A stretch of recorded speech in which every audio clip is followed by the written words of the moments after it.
Most of us have been doing our work from home over the past few months. For some people, that's not a problem. For others, it's a whole lot harder. And for some, it requires getting creative. So my role continues even though we're not physically in the same space. So the things that I do in school that to me are really the key role of a school nurse, and that has mostly everything to do with connection and relationship building, continues. Maybe I can't do some of the tasks that I've done, the screenings and a lot of the paperwork, but that to me is not the foundation of what a school nurse is or does. It's really how we're of service to our families. When you think about all the people who work in a school building, teachers, principals, custodians, cafeteria staff, counselors, administrative staff, and countless others, school nurses might not immediately spring into your mind. Today we're talking with someone who would like to change that. What I would love to see is that the educational system recognizes the invaluable contribution of school nursing for the health and safety of their students and their staff and their families, and create the structure that supports that. From Frontline Education, this is Field Trip. Yeah, it's not Band-Aids and ice packs.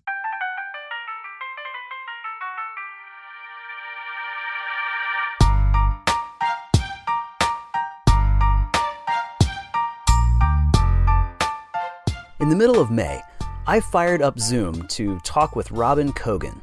I am a school nurse in Camden, New Jersey. I have been a nurse for way older than you are, Ryan. I'll take the compliment, even if it's not quite true. But anyway, I've been a nurse since 1985. I'm starting my 20th year in September. So I've been a school nurse longer than I've been any other kind of specialty practice of nursing. And I also teach school nursing at Rutgers University. So I also teach the next generation of school nurses, which has been a real privilege over the last 8 years. Aside from serving in schools herself, Robin also writes a blog called The Relentless School Nurse, highlighting the work that school nurses do. And I also am very involved in gun violence prevention activism. You stay connected with many school nurses across the country, and one of the ways that you do that, of course, is through the blog that you just mentioned, The Relentless School Nurse. I wanted to ask you, would you say that it's now more important than ever for school nurses to stay connected with each other? Oh, I love that question. So this whole time has been a huge learning curve for all of us. And in school nursing, we typically often feel isolated because most often we're either the only nurse in the building, sometimes the only school nurse, even on a campus or even in a district. So connecting with peers is always important, but especially during COVID-19, when we're all in this virtual space of all of us trying to figure it out. I don't think school nurses have ever felt more connected than they have felt during COVID-19. More connected than they've felt More connected. Wow. Because these intentional opportunities to connect have been innovated to fill the gap. You know, we're not seeing our students, our school communities face to face. There's been a lot more outreach to each other to kind of commiserate over, oh my goodness, how do you do virtual school nursing? What's happening in your district? What's happening in your state? That has been one of the positives, that there is a lot more opportunity for a virtual connection when we wouldn't have that during a typical school day. We've had a little time to take a breath and say, wait a minute, you know, what's working, what's not working? What really is our role? School nurses have really stepped up and filled in gaps in care, gaps in community service. I mean, I can tell you story after story of what's happening across the country. And then connecting with each other has been one of the highlights. I'd like to dig in a little bit more to what working as a school nurse looks like right now. Of course, most things are happening in a remote capacity. So what does the role of the school nurse look like during this pandemic? What are you seeing? Yeah. So we've all pivoted a lot. And I can give you, I mean, this just happened to me over the last few days. One of my students, there was a shooting on his street, and like 17 bullets were found in his home, shot through his home, several in his room. I work in a community where community violence is an everyday reality, but in my role as a virtual school nurse, I was able to step in, reach out to mom, get support for the family. I would have done that if we were at school. So my role continues even though we're not physically in the same space. So the things that I do in school that to me are really the key role of a school nurse, and that has mostly everything to do with connection and relationship building, continues. Maybe I can't do some of the tasks that I've done, the screenings and a lot of the paperwork, but that to me is not the foundation of what a school nurse is or does. It's really how we're of service to our families. Now, for most of my life, when I thought of a school nurse, the picture in my mind was of not feeling well in school and going to the nurse's office where I'd lie down. Or if someone skinned their knee at recess, they might go and get a Band-Aid. But in my conversation with Robin, it really became clear that school nursing is about a lot more than that. I think the full scope and practice of school nursing has changed dramatically in the 20 years that I've been a school nurse. You know, we also have a framework for 21st century school nursing practice, and within that framework, working within the community is a huge part of what we do. You know, we look at things, I like to say, through a magnifying glass and a wide angle lens simultaneously. Robin talked about the digital divide that has become more obvious since schools shut down. She told me about one parent who was frustrated. Her son had been at home for 2 months and was still unable to get online. Robin found out about it and stepped in, helped them navigate a program offered by Comcast, and within 72 hours, the necessary equipment was on the student's doorstep.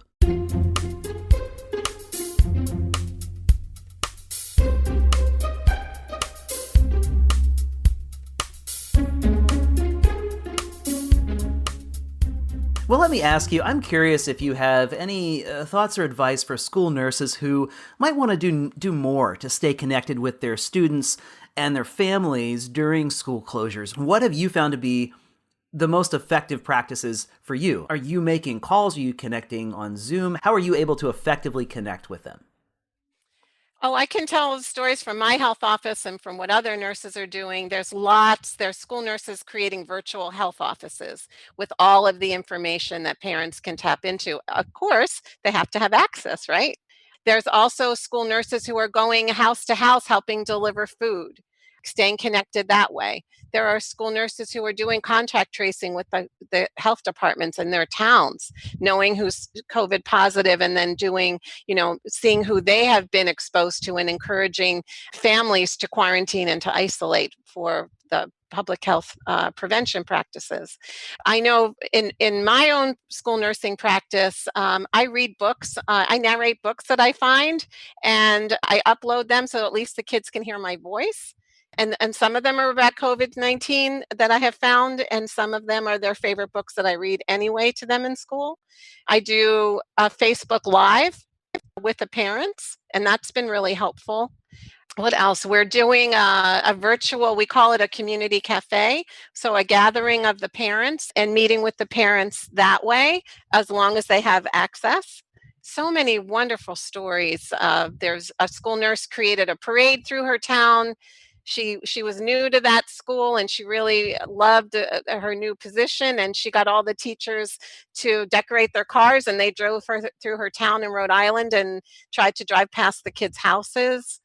These are the kinds of things. This is relationship building.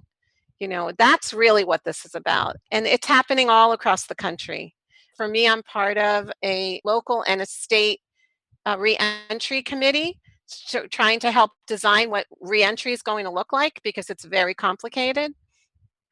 So, all bets are off for what it means to have any of these positions now. This is time to work together, to innovate, to, step out of our own, whatever people thought was their own space, and collaborate, because that's the bottom line here. Now, over the past few months, of course, Health has rocketed to the forefront of all of our minds, and there's a huge question that we are all still waiting to see answered.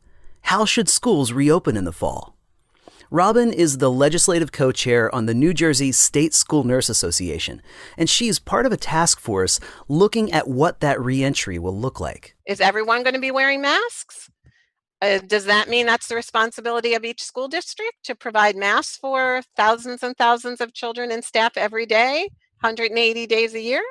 What's social distancing going to look like in school? Are we going to are we going to be in a hybrid situation where half the students come Monday, Wednesday, Friday, and then the other half work virtually Tuesday, Thursday, and then flip? And what does that do to the school community? Robin said, and you can probably already sense this, knowing the right way to go about doing this is incredibly complex. We err on the side of caution and conservative measures. You never, ever want to be the cause of opening too early or not doing the right thing, and God forbid having someone get sick. And honestly, it's not just the students, but when you also look at, the average age of the staff and who that child lives with, it's not just the children that are at risk, it's the staff. It's also visitors that come into the building. We need to understand, based on evidence, what the safest thing to do is. I'll give you an example. The nurse's office is now going to be really a high-risk area, if you think about it. Anybody who's sick is going to be sent to the nurse. If we believe that they're symptomatic for COVID, we are going to need an isolation area. Now, there is no standard school nurse office. Some are a closet. There's no isolation room. Some don't have sinks. Some have bathrooms and sinks. Some have their magnificent suites that even have air conditioning, I mean, think about a school and the depth and breadth of schools across this country. There's no standard. So we're looking at facilities. Is there an isolation area close enough to the school nurse's office? Will there be extra staff you're not going to leave people alone. And we're not just talking about students. There's staff that could also often come not feeling well. I asked Robin to talk about this new normal that we're moving into as schools reopen. What is it going to look like? What will be the role of the school nurse? Or, more to the point, what would she like the role of the school nurse to be? And she said, we want a voice. We have information and a perspective that is needed in our schools. So she and some others went to the administration and said, we'd like to form a reentry committee and be involved in what reopening is going to look like. And the administration said, great. So anyway, we were able to put together a small group. We pulled in a pediatrician that works with many of our students. We thought that that was an important piece. And we just found out yesterday that one of the facilities directors wants to be part of the group. So it's kind of evolving and growing. But, there's that great old saying, if you don't have a seat at the table, pull up a folding chair. So, it's kind of like that, but it's almost like if you don't have a seat at the table, make your own table, create the table. And that's what we were trying to do. And it's happening at the state level, it's happening at the national level. So I think school nurses have gotten the message that their perspective is not only important, it's vital. These are things that people don't understand. We're having a hard time wrapping our head around what is the evidence-based practice that will keep everybody the safest and not scare everyone to death. We don't want to walk around in hazmat suits, right? Sure. Well, let me ask you a little bit more about that. You mentioned a reopening committee. You mentioned, having some of the expertise that could be needed to do something like that. I'd love to know a little bit more about what that looks like. Are you examining data, for example? So we have very generous colleagues, and school nurses want to share their information. Nobody wants to reinvent the wheel. And we also realize that from the way we shut down, which was very truncated and haphazard in some ways, shutting down was not part of our emergency plan. We don't want that to happen again. So we want guidelines. We want standardized guidelines, recognizing it's not a one size fits all, but there's lots of categories that are common among schools. For example, Special needs students need extra attention and care and consideration. Medically fragile children need extra consideration and care and attention.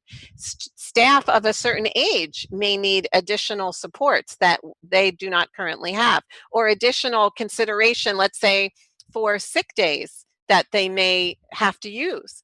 There are policies and procedures that must be updated because of COVID-19. We will not, and this is across the board, when we have many, many, many students with asthma, we will not be able to use a nebulizer in our schools because the nebulizer aerosols everything.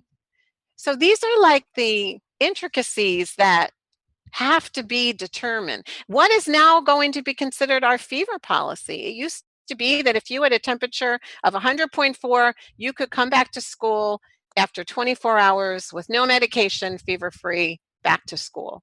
Well, it might be 72 hours now. And who's going to enforce that?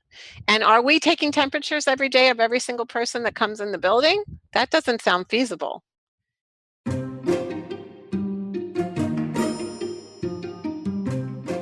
Are you someone who is wondering exactly how to go about returning to school in the coming school year? Wondering how you're going to keep your students and staff safe? In the next school year, schools are going to need to find ways to ensure that when they do reopen, they do it safely. And that is why there's Frontline School Health Management.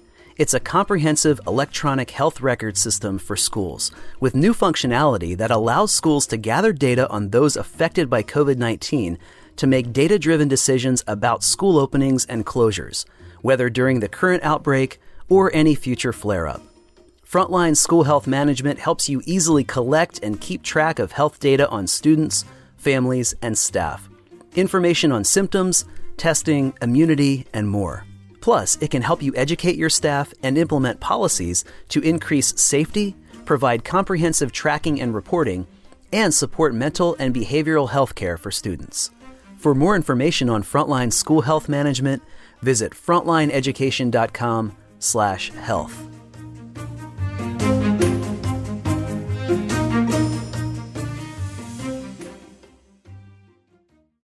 One of the things we've been thinking about at Frontline is how can data be used to inform policies and decision-making at the school level? And for example, thinking about the length of time in between when someone first is perhaps infected by the coronavirus and the incubation period that happens and then they start becoming symptomatic, that's a substantial length of time during which it's possible they could be infecting people, and having data to be able to make informed decisions at the school level seems to be a pretty critical thing. I'm curious if you've thought about what that looks like and how to go about doing that, or is that's really contact tracing, right? That's following somebody who has symptoms, gets tested, then you find out they're positive. Then the contact tracing is really finding out who they've been exposed, who has been in their circle. So those concentric circles move out and out and out. And one person can impact hundreds. It's a spider web, especially this infection rate. It has been one person infecting 3 people.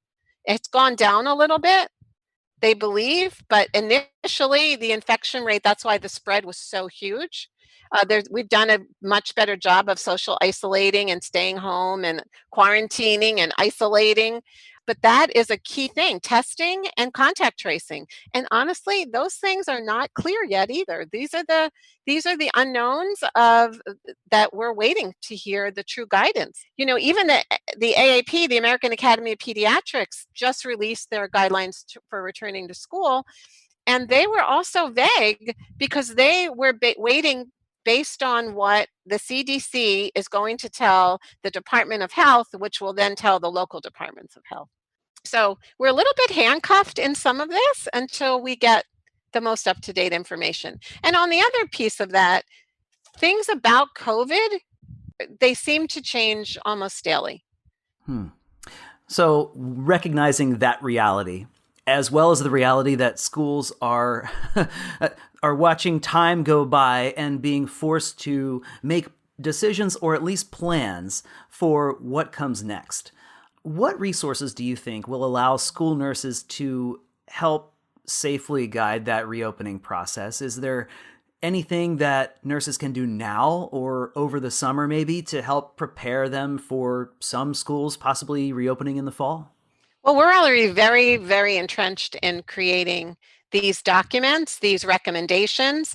We're also guided by many of us statutes from our own state Department of Education. So there are laws and statutes that are going to have to be updated to change our practice. We also are guided by physician orders. So those orders are going to have to be updated. And like I said, there's facilities that may have to be changed. Things have to be upgraded. Do we need HEPA filters in all our rooms? Do we have to have a isolation room? What's that going to look like? Who's going to pay for that? So we are already in the process of planning. And we've been talking about this now for at least 3 or 4 weeks, if not longer.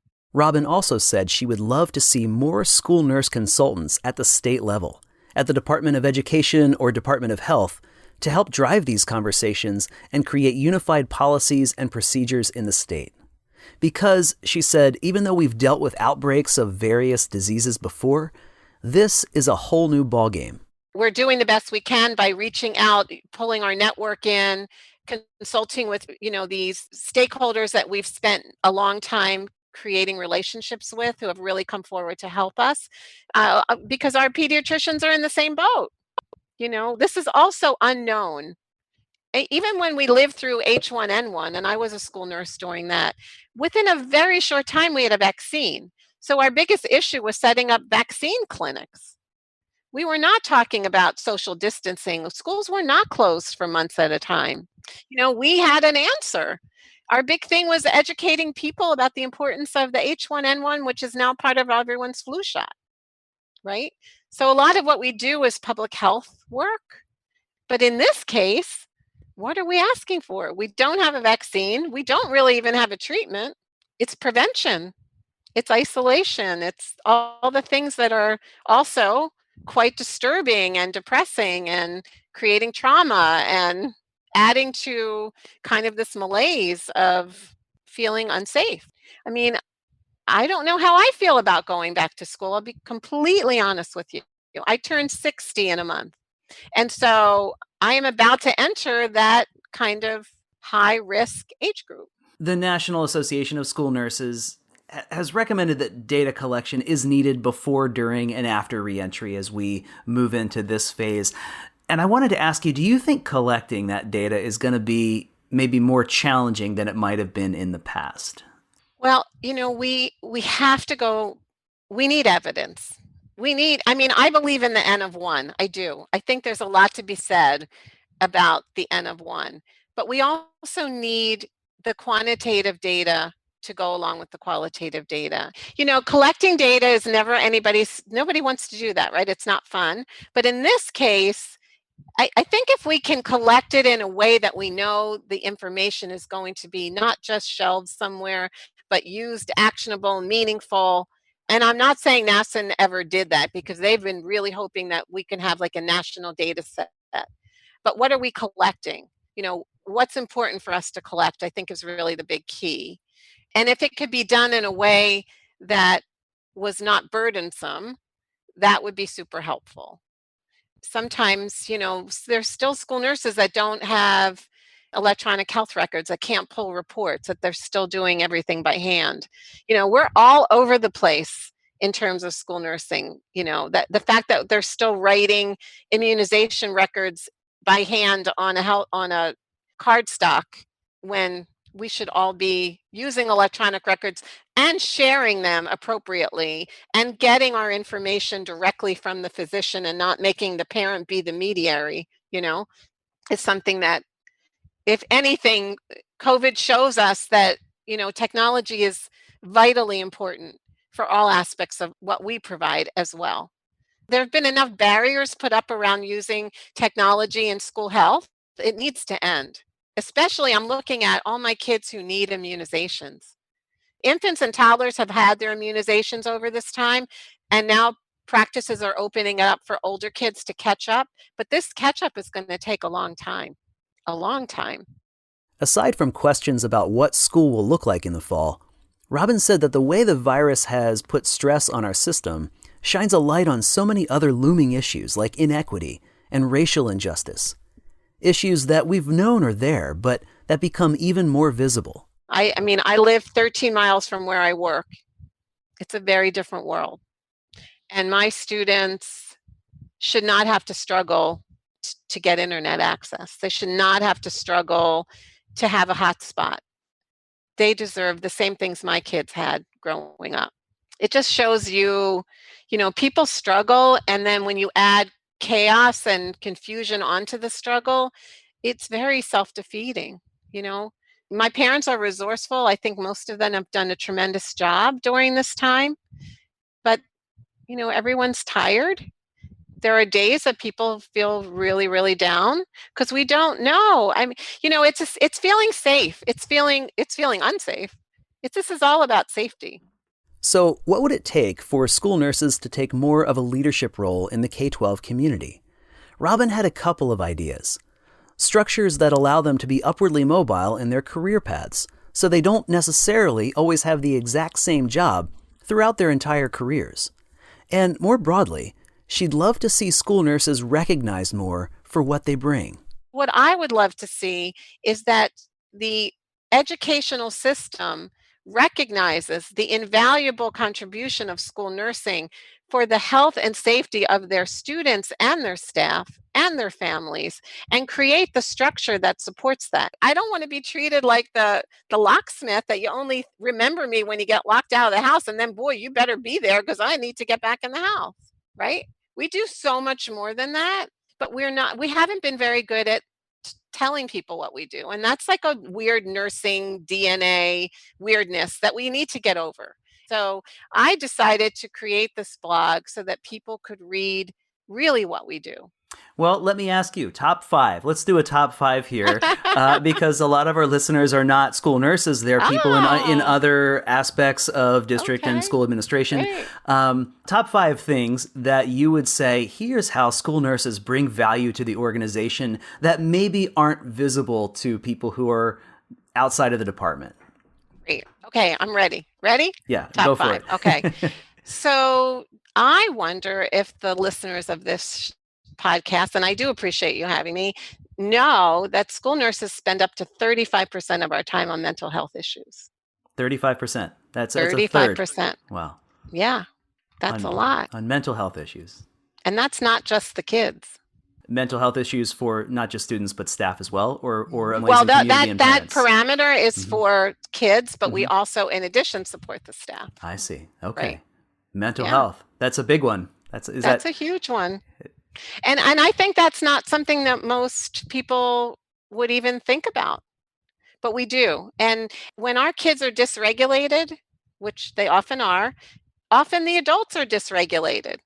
And a dysregulated adult cannot help regulate a dysregulated student, which is part of some of the ongoing issues that we see every day in school.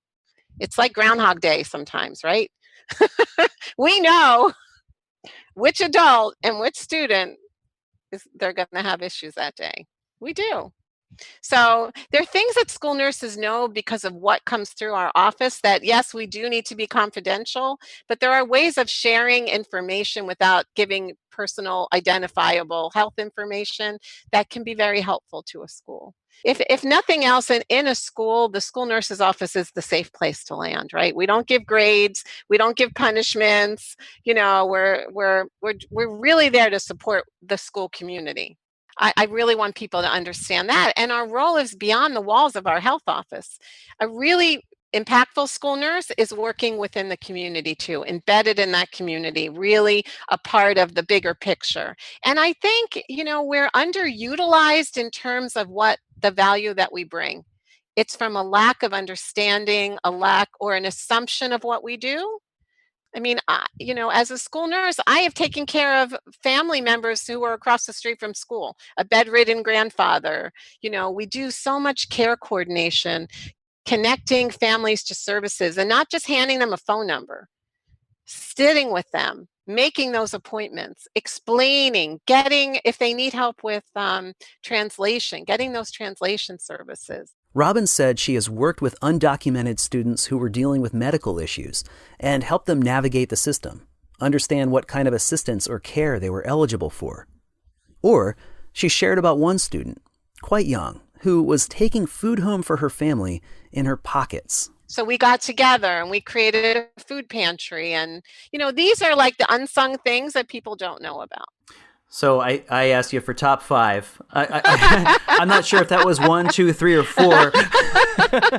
I don't know. That was a lot. Oh, God, I have so many stories. So I do. I have a lot of stories from my health office. And the bottom line is, if you're familiar with adverse childhood experiences, the ACEs study, and trauma and what trauma does to kids, the one mitigating factor around trauma is being that one person in a kid's life, that constant who will be there.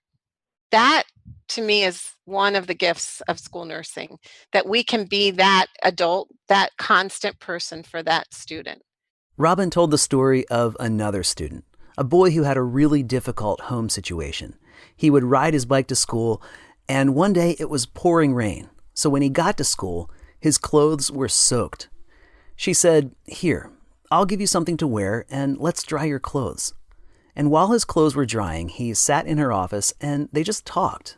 And in that hour that he was in my office while his clothes were drying, it was like a miracle. Nobody came in. And that never happened in my school. My school is usually like a revolving door. And he told me his whole life story about his life, about what happened to him.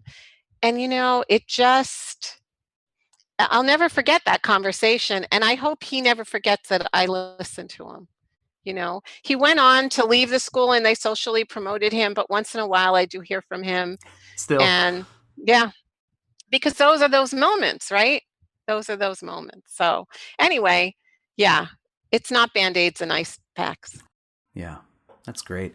I have 2 more questions. One is open-ended and one is a little bit more specific. Here's the specific one first. In the middle of this pandemic and new reality of distance learning and distance working and social distancing, I'm tired of saying the word distance. It's been a really stark and challenging reality for many of us in a lot of different ways. Do you see the ripple effects of this in your students' emotional and behavioral well-being down the line? And if so, how can school nurses, or how are school nurses really working with colleagues to address and meet those needs?